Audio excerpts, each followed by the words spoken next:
Welcome to the Northeast Kingdom Voice. I'm your host, Scott Wheeler. Today's guest is Bill Hartwell of Lyndonville. He's here to talk about his son, Zach, in his battle with cancer.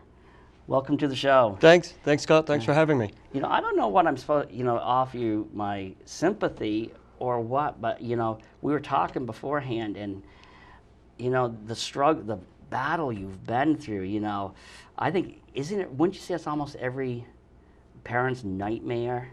It is. It's something that we never imagined in a million years it would happen to us.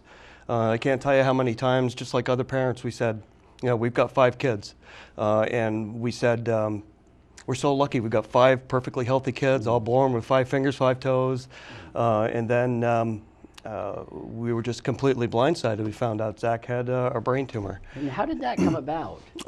Late 2010, we started noticing Zach was having balance issues. And he started having some slurred speech. And he was having random vomiting, usually at school. He'd call up and say, Dad, I just vomited, I gotta go home. And he would see the school nurse. They couldn't figure out what was going on. We took him to the doctor a few times, and they just couldn't put their finger on what it was. So finally, it sort of culminated. He woke up in the middle of the night, came to our bedroom door, knocked on the bedroom door. He was, practically hysterical. He said, I can't feel my arm. He was speaking, almost like gibberish. He couldn't speak properly. And so we took him to the emergency room, like most parents would do, and the first thing they did was check, he's a 15-year-old boy, is he taking drugs? And no drugs, nothing. Zach's a real good kid and would never do any of that. But they decided that night that it could be migraines. And so my wife, who's very internet savvy, went home and started looking around. And sure enough, a lot of the symptoms that Zach was having matched those of migraines. So we made a follow-up appointment with the doctor and went. And we were talking to a nurse practitioner about, what are we going to do about these migraines that Zach is having? And that's when his pediatrician came in and said, I really want to do some other checks on Zach. And he did a check like you would for a person who's intoxicated. He had him walk one foot in front of the other on a straight line. And Zach was obviously wobbling, obviously his balance was impaired. And he had him try doing it backwards, and it was not even possible for him to do it. So he said, you need to go over to the hospital and get a CAT scan. There was no MRI there at that point in time, so we went over to the hospital. Zach had the CAT scan. We went back to the pediatrician's office, and that's when we found out Zach had a brain tumor. And then from then, he said, pack your bags, you're going to go to Dartmouth. You'll be in Dartmouth for 2 or 3 days, maybe up to a week while they do the surgery to remove the tumor. And then they'll do pathology on the tumor and try and determine if it's benign or if it's not. I mean, the people that looked at it were pretty certain that it wasn't. They sort of knew what it was. But anyways, so we went and Zach had the surgery. He was in surgery for about 10 hours and came out of the surgery and everything seemed to be fine. It seemed like the surgery went well. Later on that evening, that night, probably around midnight that night, when they did this with him, they kept him sedated, but only sedated enough so they could wake him right up, because it's a brain operation. They want to make sure he's neurologically okay. So he stopped responding, basically stopped responding, and my wife and I are like, this is it, we're going to lose him.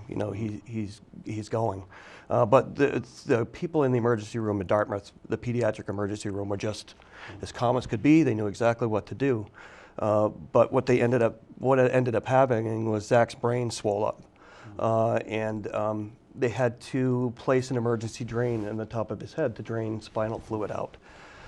And so that was the first of many things that happened while we were there. Right. Now, this is your son in his better days. Yep, this is Zach when he was 14 years old. He was a best man at my daughter's wedding.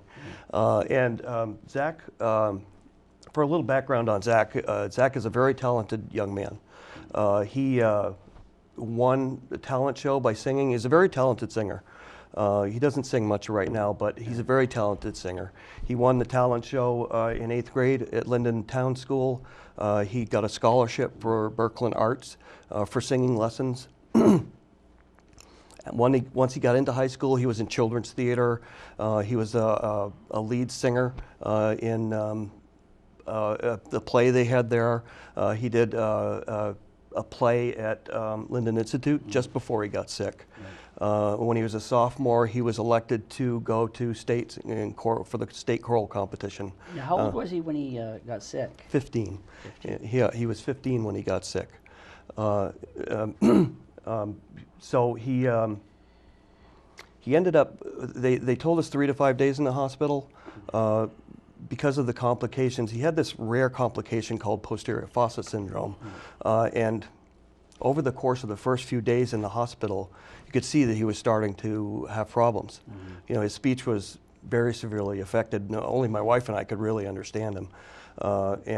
He lost the ability to stand. He completely lost the ability to use his arms and hands. His eyes were misaligned. There was just a whole bunch of things that happened to him. And so they said, you need to go to Boston, to Spalding Hospital in Boston, a rehabilitation hospital, well-renowned hospital, a great hospital. So off we went. And while we were in Boston, it was kind of a mixed blessing that Zach got the posterior fossa syndrome, because in Mass General they have a radiation treatment that is proton radiation instead of photon radiation. And the difference is the proton is very directed. You can direct it right at the area that you want it to treat, rather than photon that shoots right through you. Right. And being a young guy, that's really much better for him, because you don't want the photon going through. You know, he had to have it on his spine and on his brain. And everything that the photon hits, it's a possibility for cancer later in life. You know, so that was great that we ended up there. But we thought, you know, we're going to go to Spalding. He'll be there for a few weeks. He'll come out, he'll be walking and talking like normal, and we'll go home.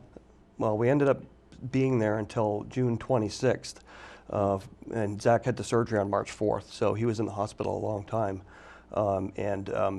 He still isn't walking yet. His voice is still pretty severely affected. His hands are still, he's working to get them back. Another thing about Zach is that he's a really good artist. He loves to draw. He made dozens of animations that he uploaded onto the internet. And so, you know, he's a very artistic person. Right. Now, this next picture, what is this? Is following treatment? Yeah, this is while Zach was in Spalding. This is like a lot of chemotherapies. Zach had chemotherapy, and it was causing his hair to fall out. And so he decided that rather than waiting for his hair to fall out, he would just get a buzz cut. And so this is him in the hospital in Spalding while he was getting treatments. Now, you know, most people his age, they're worried about things like girlfriends and boyfriends and just what they're going to do with their future. How has he taken this? Because, you know, this is an awful burden for somebody his age, you know, 15 when he was 15, diagnosed. Yep. How has he taken it? Zach is amazing. You know, he's been great. You know, he does what he has to do. He doesn't complain, you know, I can't do this, I can't do that. He goes to physical therapy a couple of times a week. He goes to speech therapy. He has to have blood draws on a regular basis. It's just a whole host of things that, you know, your normal 18-year-old kid doesn't have to go through, that he's had to go through for the last 3 years now. But, you know, he's just got a really good attitude. Right. He does what he has to do. Right, and there was a real glimmer of hope. He went into, would it be called remission? Yeah, I don't know if you call it remission, but, you know, part of the process that Zach had to go through is he has to have MRIs every 3 months. He had to have MRIs every 3 months. They look at his brain and look at his spine and make sure that there are no tumors or the cancer's coming back. So we had done that, and we were on the last, the schedule goes, you do MRIs every 3 months, and then you go to MRIs every 6 months, and then you go to a year, and so on. Well, Zach was at the last 3-month MRI. So we went, he'd had the MRI, we went to talk to his oncologist, and his oncologist looked at the film and said, "This looks good to me, go on home, come back in 6 months." So, you know, we're like, great, that's fantastic, that's just the news we wanted to hear. And we got home later that evening, and he called us and said, "Here's the situation," and at that point we knew something was going on, and he said, the radiologists have looked at the MRIs and they think the tumor's coming back. So we immediately contacted people in Boston that we knew and said, you know, "Can you look at this? Everything has been great. You know, it had no signs of anything coming back." And so they looked at it, did MRIs again, and 4 weeks after that, and sure enough, the tumor had come back. So off to Boston we went again. Zach had to have surgery on his brain one more time.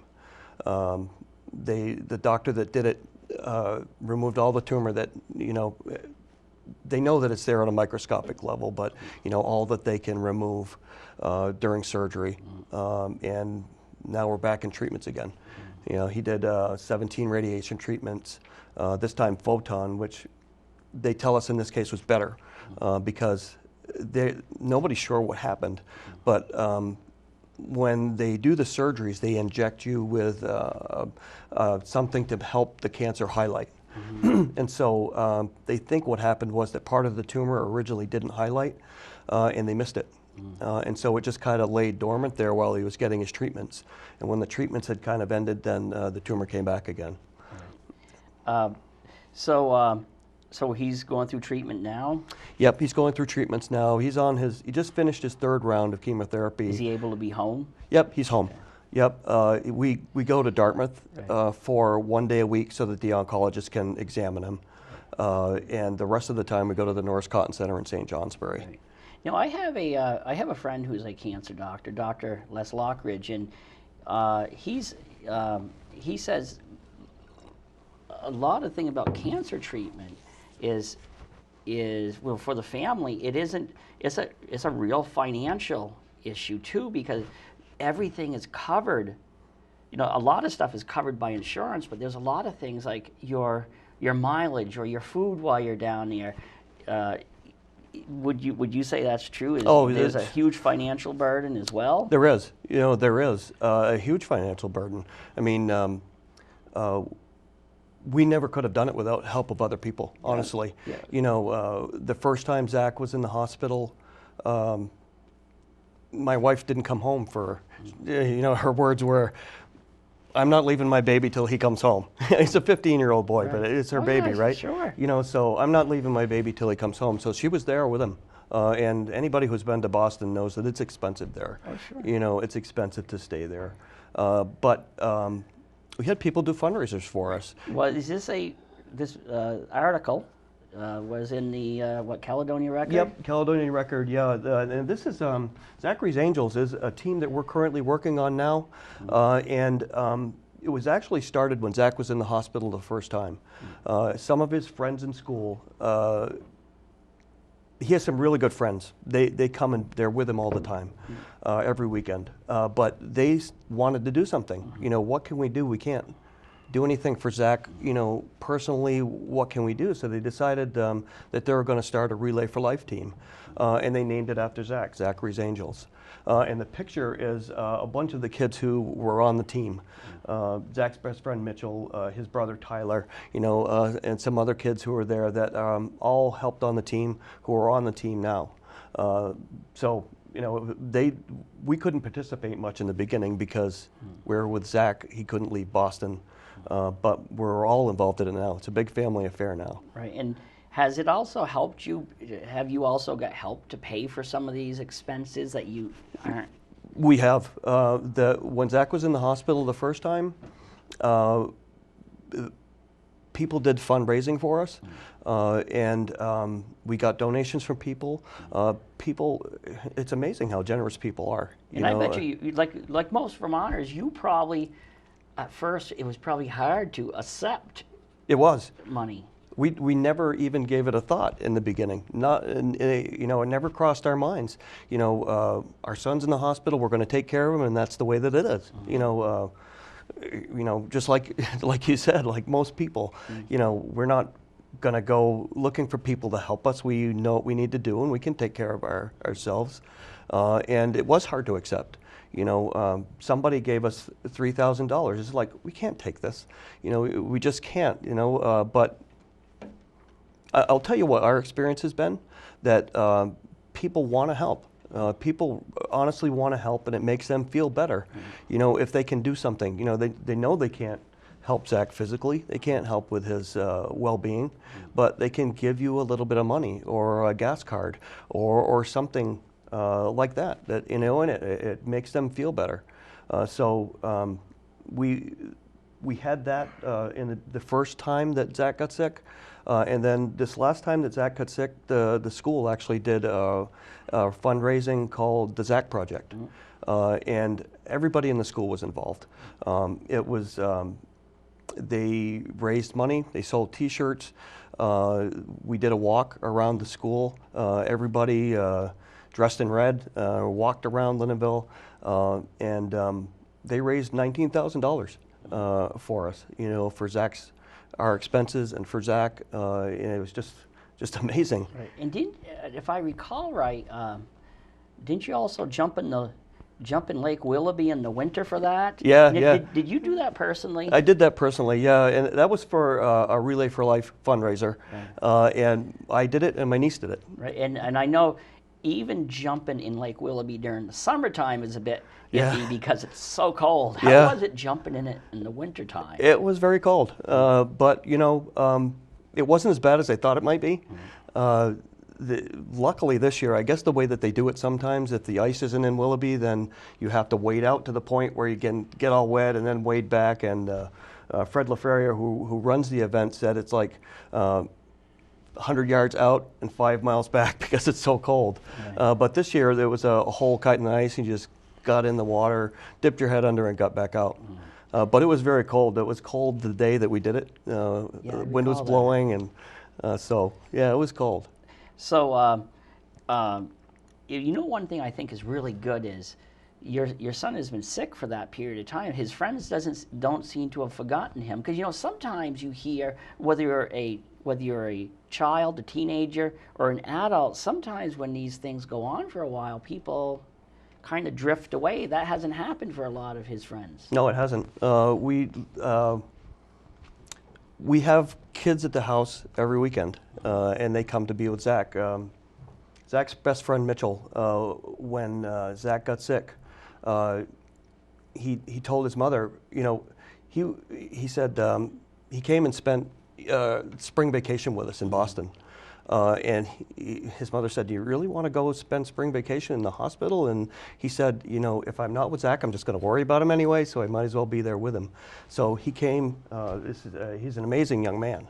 And he came, he spent spring vacation with us. He spent a lot of the time with us in the hospital with Zach. And, it's just been, I don't know, you can save somebody's life by being a doctor and treating them medically. Well, part of life is not just being alive. Part of life is having friends and interactions, and these kids really help save Zach's life in that way. Right. Because a lot of young people, we historically, we love to heap on young people, whether it's our generation heaping on to the next, and because our grandparents looked at the generation after that, as the same way as you must agree. Then there's a lot of good young people out there in the world. There are a lot of good young people, a lot of very good young people, and we've met so many. Tuesdays is the pediatric cancer clinic in Dartmouth, and you just go there and you see all these kids running around with their hair off and still around playing with toys and just being normal kids. I don't know if you've heard of the I'm trying to remember the name. There's an act that just went through that one of our government people was involved with. Gabriella, can't remember the last name, but it's an act that they just got through Senate.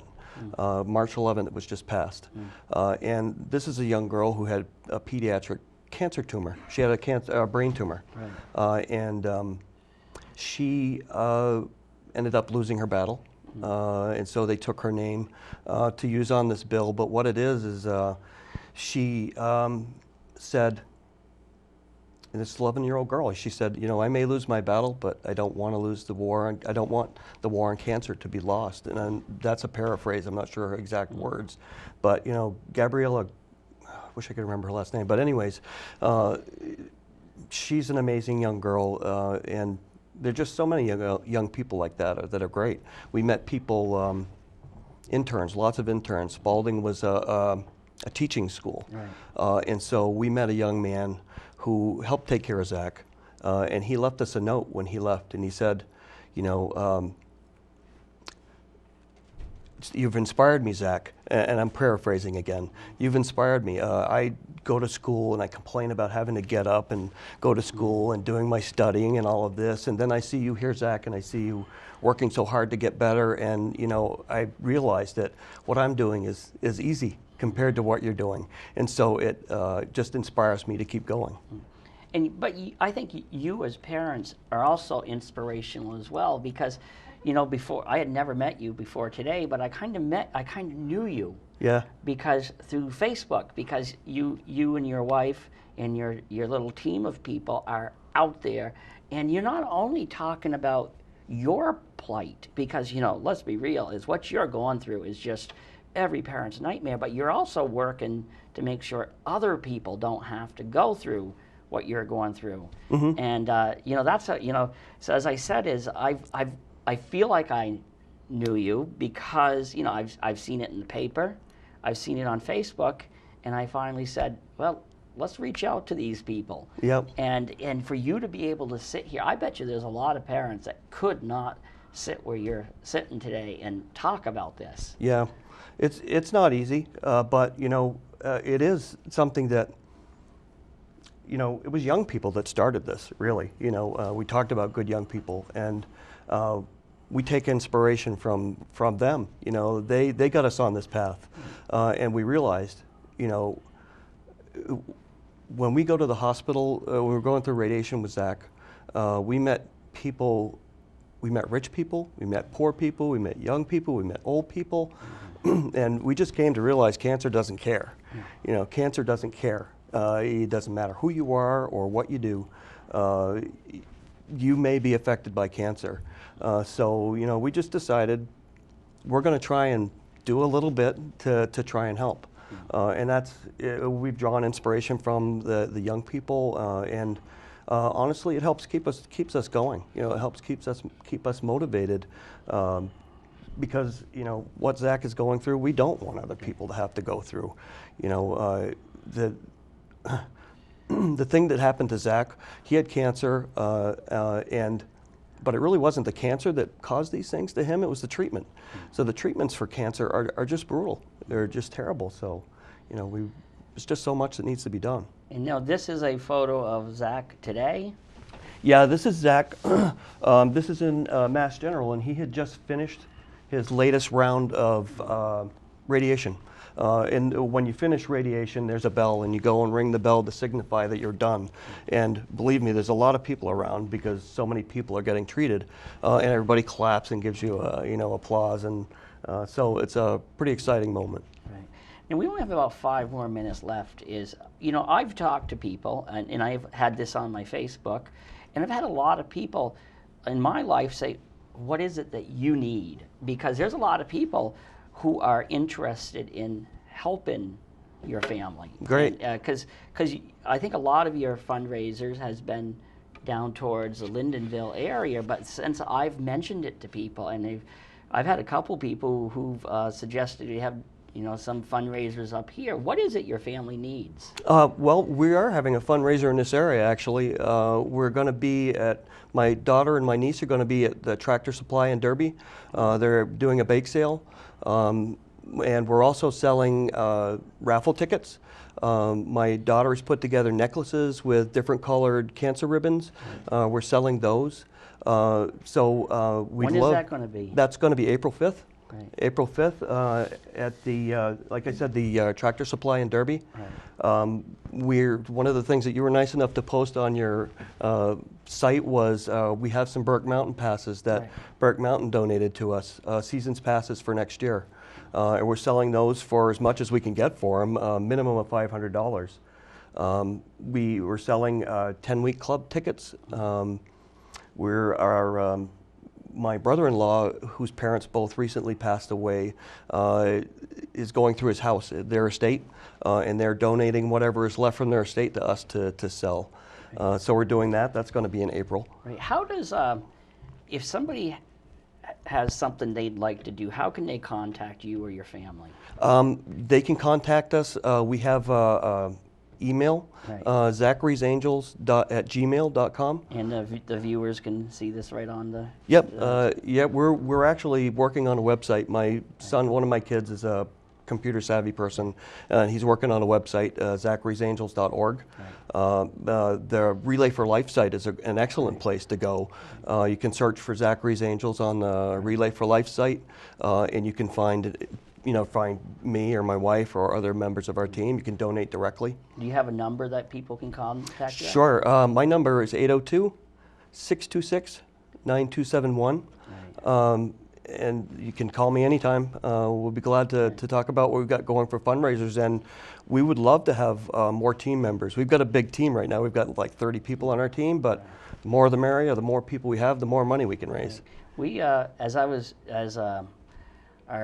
we were talking before the show began, is the producer of this show, Todd Pronto, he was one of the founders, one of the pioneers of Relay for Life up here, and he's a endless source of material about this. So I'm sure he might be able to help you with some fundraising ideas up here. Great. We're very interested in.